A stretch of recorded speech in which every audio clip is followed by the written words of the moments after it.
ನಮಸ್ಕಾರ, ನಾನು ಮಧುಶ್ರೀ, ಕನ್ನಡ ಸಹಾಯಕ ಪ್ರಾಧ್ಯಾಪಕಿ.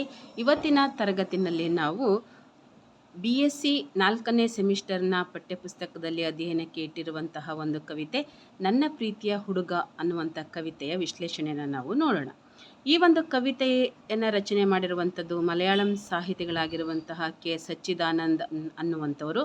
ಅದನ್ನು ಕನ್ನಡಕ್ಕೆ ಚಿದಂಬರ ನರೇಂದ್ರ ಅವರು ಅನುವಾದವನ್ನು ಮಾಡಿದ್ದಾರೆ. ಈಗ ಈ ಒಂದು ಕವಿತೆ ನನ್ನ ಪ್ರೀತಿಯ ಹುಡುಗ ಅನ್ನುವಂತಹ ಒಂದು ಕವಿತೆಯ ವಿಶ್ಲೇಷಣೆಯನ್ನು ನಾವು ನೋಡೋದಾದರೆ ನೋಡಿ, ಕವಿತೆ ಸಾಲು ಏನು ಹೇಳುತ್ತೆ ಅಂತ ಹೇಳ್ಬಿಟ್ಟು, ಹಸಿವೆ ಸಹಿಸಲಾರದೆ ಒಂದು ಮುಷ್ಟಿ ಮಣ್ಣು ಬಾಯಿಗೆ ಹಾಕಿಕೊಂಡ ಆ ಕಪ್ಪು ಹುಡುಗ, ಅವ್ವ ಬೆತ್ತ ಎತ್ತಿ ಬೆಂಡೆತ್ತಿದಾಗ ಬಾಯಿ ತೆರೆದ. ನೋಡಿ, ಹಸಿವೆ ಸಹಿಸಲಾರದೆ ಒಂದು ಮುಷ್ಟಿ ಮಣ್ಣು ಬಾಯಿಗೆ ಹಾಕಿಕೊಂಡ. ಇಲ್ಲಿ ಈ ಒಂದು ಕವಿತೆಯಲ್ಲಿ ಈ ಸಾಲುಗಳನ್ನ ನೋಡಿದಾಗ ಹಸಿವೆ ಸಹಿಸಲಾರದೆ ಒಂದು ಮುಷ್ಟಿ ಮಣ್ಣು ಬಾಯಿಗೆ ಹಾಕಿಕೊಂಡ, ಈ ಮಣ್ಣನ್ನು ಬಾಯಿಗೆ ಹಾಕ್ಕೊಳ್ಳುವಂಥದ್ದು ನಮಗೆ ಭಾಗವತ ಪುರಾಣದ ಕೃಷ್ಣ ಮತ್ತು ಯಶೋದೆಯ ಪ್ರಸಂಗವನ್ನು ನೆನಪಿಗೆ ತರುತ್ತೆ. ಅಲ್ಲಿ ಪುರಾಣದಲ್ಲಿ ಬಾಲಕೃಷ್ಣ ಮಣ್ಣು ತಿಂತಾನೆ ನೋಡಿ. ಇಲ್ಲಿ ಆ ಕಪ್ಪು ಹುಡುಗ ಅಂತ ಬೇರೆ ಹೇಳಿದ್ದಾರೆ. ನಾವು ಕೃಷ್ಣನನ್ನು ಸಹ ನೀಲ ಬಣ್ಣ ಅಂತ ಅನ್ನುವಂಥದ್ದು ಅಲ್ಲಿ ಆ ರೀತಿಯ ಹೋಲಿಕೆ ಇರುವಂಥದ್ದು. ಆ ಪುರಾಣದಲ್ಲಿ ಬಾಲಕೃಷ್ಣ ಮಣ್ಣು ತಿಂದಂಥ ಸಂದರ್ಭದಲ್ಲಿ ಯಶೋದೆ ಬಾಯಿ ತೆರೆಸಿದಾಗ ಅಲ್ಲಿ ಅವಳಿಗೆ ಆ ಯಶೋದೆಗೆ ಅವನ ಬಾಯಲ್ಲಿ ಪುಟ್ಟ ಕೃಷ್ಣನ ಬಾಯಲ್ಲಿ ವಿಶ್ವರೂಪದ ದರ್ಶನ ಆಗುತ್ತೆ. ಅಂದರೆ ಅದು ಆ ಪುರಾಣ ಕಾಲದಲ್ಲಿ ನಡೆಯುವಂಥದ್ದು. ಆದರೆ ಇವತ್ತಿನ ಯುಗದಲ್ಲಿ ಆ ಪುಟ್ಟ ಕೃಷ್ಣನ ಜಾಗದಲ್ಲಿ ಒಬ್ಬ ಅತ್ಯಂತ ಕಪ್ಪು ಬಡ ಹುಡುಗ ಇದ್ದಾನೆ, ಆಯ್ತಲ್ವಾ? ಆ ಬಡ ಹುಡುಗನು ಸಹ ಮಣ್ಣು ತಿಂತಾ ಇದ್ದಾನೆ. ಆದರೆ ಕೃಷ್ಣನ ಹಾಗೆ ಮಕ್ಕಳ ಏನೋ ಬೇಡದನ್ನು ತಿನ್ನೋದಕ್ಕೋಸ್ಕರ ತಿಂತಾವಲ್ವಾ, ಆ ಕಾರಣಕ್ಕೋಸ್ಕರವಾಗಿ ಮಣ್ಣನ್ನು ತಿಂತಾ ಇಲ್ಲ. ಬದಲಾಗಿ ಆ ಹುಡುಗ ಹಸಿವು ತಾಳಲಾಗ್ದಲೇ ಇಲ್ಲಿ ಮಣ್ಣನ್ನು ತಿಂತಾ ಇದ್ದಾನೆ. ಅಂದರೆ ಅವನಿಗೆ ಹೊಟ್ಟೆ ಹಸಿವಿದೆ. ಆ ಹಸಿವನ್ನು ತಡಿಲಿಕ್ಕೆ ಆಗದಂಥ ಸಂದರ್ಭದಲ್ಲಿ ಅವನು ಮಣ್ಣನ್ನು ತಿಂತಾ ಇದ್ದಾನೆ, ಆಯಿತಾ? ಇನ್ನು ಎಷ್ಟೇ ಹಸಿವಿಂದ ಇದ್ದರೂ ಸಹ ಆ ತಾಯಿ ಜೀವ ಮಗ ಮಣ್ಣು ತಿಂತಾ ಇರೋದನ್ನು ನೋಡಿದಾಗ ಆ ತಾಯಿ ಜೀವಕ್ಕೆ ಸಹಿಸ್ಕೊಳ್ಳೋದಕ್ಕೆ ಆಗೋದಿಲ್ಲ. ಮಣ್ಣು ತಿಂತಾ ಇದ್ದಾನಲ್ಲ ಅಂತ ಹೇಳಿಬಿಟ್ಟು ಅವ್ವ ಬೆತ್ತ ಎತ್ತಿ ಬೆಂಡೆತ್ತಿದಾಗ ಒಂದು ಕೋಲ್ ತೊಗೊಂಡು ಬಂದು ಪೆಟ್ಟನ್ನು ಕೊಡ್ತಾ ಇದ್ದಾಳೆ. ಆ ಪೆಟ್ಟನ್ನು ಕೊಟ್ಟಾಗ ಆ ಹುಡುಗ ಬಾಯಿ ತೆರಿತಾನೆ.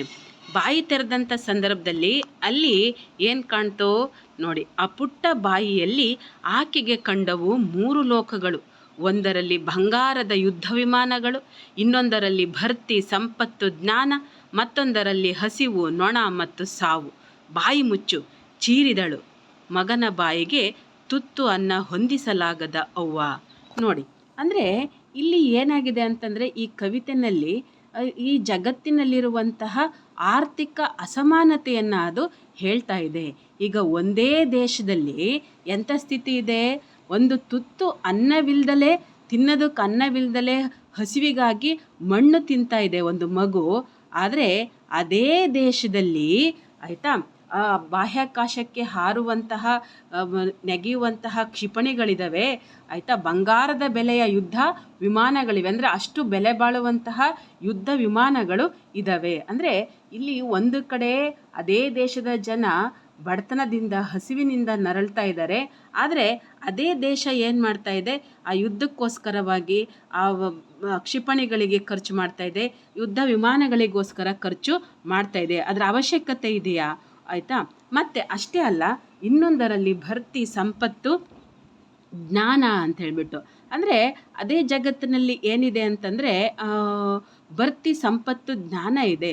ಅಂದರೆ ಒಂದು ಕಡೆ ಹೆಂಗಿದೆ ಅಂತಂದರೆ ತುಂಬ ಸಂಪತ್ತು ಎಲ್ಲ ಐಶ್ವರ್ಯವಂತಿಕೆಯಿಂದನೂ ದೇಶ ಕೂಡಿರುವಂಥದ್ದು, ಜೊತೆಗೆ ಅಲ್ಲಿ ಅಪಾರವಾದಂತಹ ಜ್ಞಾನ ಇರುವಂಥದ್ದು, ಭೌತಿಕ ಜ್ಞಾನ ಇದೆ, ಆಯಿತಾ? ಅಂದರೆ ಮೇಲ್ವರ್ಗದವರೆಲ್ಲರೂ ಆ ಒಂದು ವಿದ್ಯಾಭ್ಯಾಸವನ್ನು ಪಡ್ಕೊಂಡು ಭೌತಿಕ ಜ್ಞಾನವನ್ನು ಪಡ್ಕೊಂಡಿದ್ದಾರೆ, ಸಂಪತ್ಭರಿತರಾಗಿದ್ದಾರೆ, ಆಯಿತಾ? ಅದೇ ದೇಶದ ಇನ್ನೊಂದು ಕಡೆ ಒಂದು ಭೌತಿಕ ಜ್ಞಾನ ಗಳಿಸೋದಿರಲಿ, ಆಯಿತಾ, ದೇಹಕ್ಕೆ ಶಕ್ತಿನ ಕೊಡೋಕ್ಕೂ ಆಗದಿರುವಷ್ಟು ಊಟ ಇಲ್ದಿರುವಂತಹ ಒಂದು ಸ್ಥಿತಿ ಇರುವಂಥದ್ದು, ಆಯಿತಾ?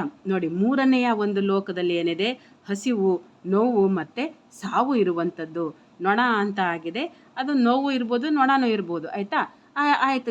ಎಲ್ಲಿ ಈ ಥರ ಹಸಿವು, ನೋವು, ಸಾವು ಇರುವಂಥದ್ದು ಮತ್ತೊಂದು ಲೋಕದಲ್ಲಿ, ಅಂದರೆ ಒಂದು ದೇಶದಲ್ಲಿ ಈ ರೀತಿಯಾದಂತಹ ವೈಪರೀತ್ಯಗಳು ಇರುವಂಥದ್ದನ್ನು ನೋಡ್ಬೋದು. ಒಂದು ಕಡೆ ಅಪಾರವಾದಂತಹ ಶ್ರೀಮಂತಿಕೆ ಇರುವಂಥದ್ದು, ಆಯಿತಾ, ಮತ್ತೊಂದು ಕಡೆ ಅಪಾರವಾದಂತಹ ಹಸಿವು ಇರುವಂಥದ್ದನ್ನು ನಾವು ನೋಡ್ಬೋದಾಗಿದೆ. ಜಗತ್ತಿನಲ್ಲಿ ಈ ರೀತಿಯಾದಂತಹ ಅಸಮಾನತೆ ಇರುವಂಥದ್ದು. ಒಂದು ಕಡೆ ಬಂಗಾರದ ವಿಮಾನ, ಕ್ಷಿಪಣಿಗಳು, ಜ್ಞಾನ ಎಲ್ಲ ತುಂಬಿಕೊಂಡಿದೆ, ಇನ್ನೊಂದು ಕಡೆ ಹಸಿವು ತುಂಬಿಕೊಂಡಿರುವಂಥದ್ದು. ಇದು ಕೇವಲ ಒಂದು ಮಗುವಿನ ಹಸಿವಿನ ಕಥೆಯಲ್ಲ, ಬದಲಾಗಿ ಜಗತ್ತಿನ ಒಂದು ಆರ್ಥಿಕ ಅಸಮಾನತೆಯ ಕತೆ, ದೇಶಗಳ ಆರ್ಥಿಕ ಅಸಮಾನತೆಯ ಕತೆ.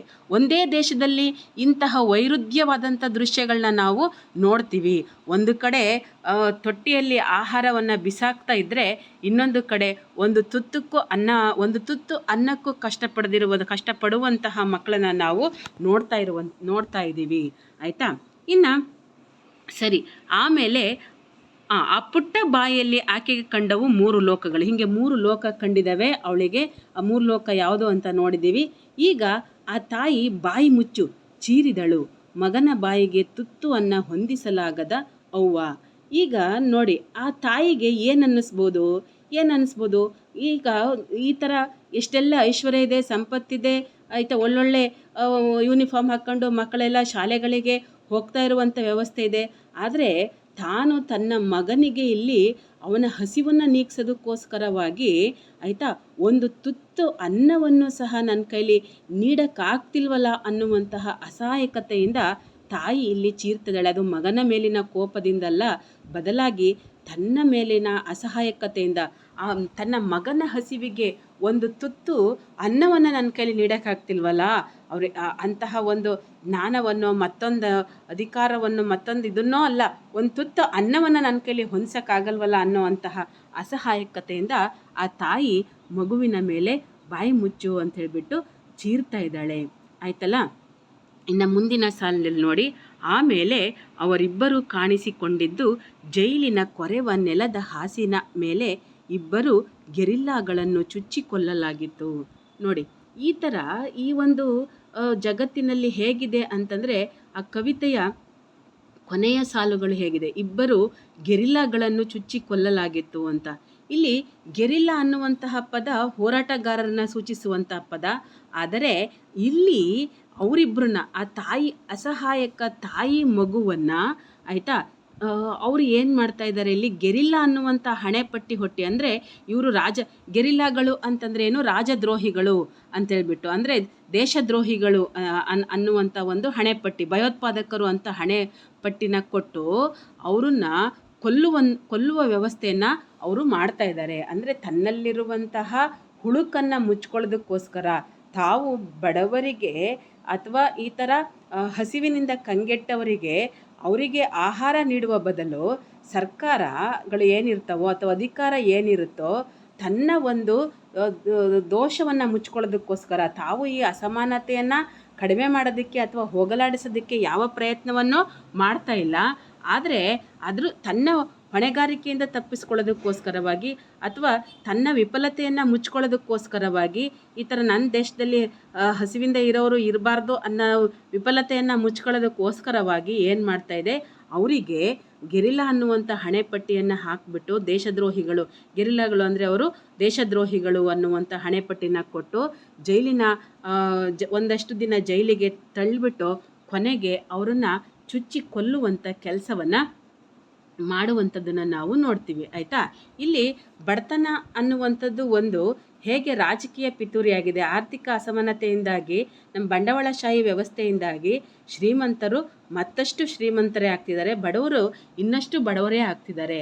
ಆದರೆ ಏನು ವ್ಯವಸ್ಥೆ ಇದೆಯೋ ಆ ವ್ಯವಸ್ಥೆ ಬಡತನವನ್ನು ನಿವಾರಣೆ ಮಾಡುವ ಬದಲು ಅದನ್ನು ಮುಚ್ಚಿಕೊಳ್ಳೋದಕ್ಕೋಸ್ಕರವಾಗಿ ಅವರನ್ನು ಮಟ್ಟ ಹಾಕುವಂತಹ ಅಥವಾ ಆ ಬಡವರನ್ನು ನಾಶ ಮಾಡುವಂತಹ ಕೆಲಸವನ್ನು ಮಾಡುವಂಥದ್ದು ಇನ್ನಷ್ಟು ಏನಾಗಿದೆ, ಒಂದು ಸಮಾಜದ ನಮ್ಮ ರಾಜಕೀಯ ವ್ಯವಸ್ಥೆಯ ಸಂಚನ್ನು ನೋಡ್ತಾ ಇದೆ. ಅವರ ಒಂದು ಮುಗ್ಧ ಹಸಿವು ಇಲ್ಲಿ ರಾಜಕೀಯ ಸಂಚಿಗೆ ಹೇಗೆ ಬಲಿಯಾಗ್ತಿದೆ ಅನ್ನುವಂಥದ್ದನ್ನು ಕವಿತೆ ತೋರಿಸ್ತಾ ಇದೆ. ಅಧಿಕಾರ ವರ್ಗದವರು ಸಾಮಾನ್ಯ ಜನರ ನೋವನ್ನು ಅರ್ಥ ಮಾಡ್ಕೊಳ್ಳೋ ಬದಲು ಅವ್ರನ್ನ ಹೇಗೆ ಹತ್ತಿಕ್ಕುವಂತಹ ಕೆಲಸವನ್ನು ಮಾಡ್ತಾ ಇದ್ದಾರೆ ಅನ್ನುವಂಥದ್ದು ನಮಗಿಲ್ಲಿ ಅರ್ಥ ಆಗುವಂಥದ್ದು ಆಯಿತಾ. ಅವರನ್ನು ಹತ್ತಿಕ್ಕಿ ಅವ್ರು ತಮ್ಮನ್ನು ಪ್ರಶ್ನೆ ಮಾಡಬಾರ್ದು ಅನ್ನೋದಕ್ಕೋಸ್ಕರವಾಗಿ ಅವರನ್ನು ಹತ್ತಿಕ್ಕುವಂತಹ ಕೆಲಸ, ಕೊಲ್ಲುವಂತಹ ಕೆಲಸ, ಗೆರಿಲಾಗಳು ಅಂತ ಹಣೆಪಟ್ಟಿನ ತೊಟ್ಟುಬಿಟ್ಟು ಅವರನ್ನು ಕೊಲ್ಲುವಂತಹ ಒಂದು ಕೆಲಸವನ್ನು ಮಾಡ್ತಾ ಇದ್ದಾರೆ ಅನ್ನುವಂಥದ್ದನ್ನು ಈ ಕವಿತೆ ತೋರಿಸ್ತಾ ಇದೆ. ಧನ್ಯವಾದಗಳು.